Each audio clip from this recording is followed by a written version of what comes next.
Salamat.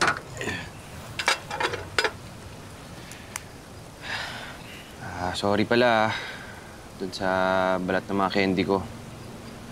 Trying to quit smoking na rin kasi. Sorry din sa mga talak ko. So, ibulsa mo na yung mga basura mo, ha? Saan ka na nakapag-camp?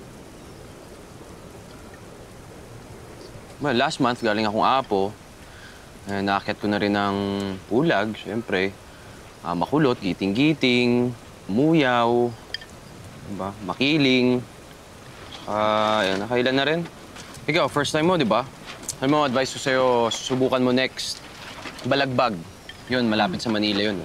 Teka, Manila ka ba? Balik-balik. Hindi na kasi natuto. Ikaw, bakit ka nandito? Ba't ka nag-camp? Ikaw, ba't ka ba nandito? Para makalimot.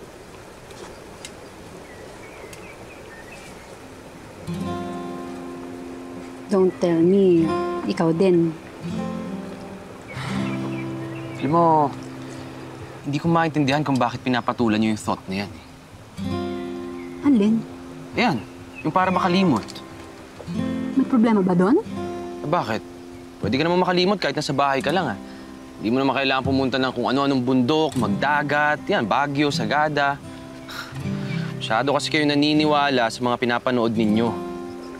Alam mo, hindi naman maasim tong noodles eh. Puro ikaw, ang asim mo. Bakit ka mag-isa? Bakit ka walang kasama? Bakit ka nagka-camping dito?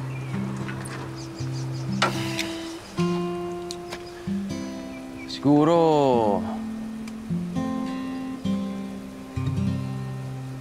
para makahanap ng mga kasama.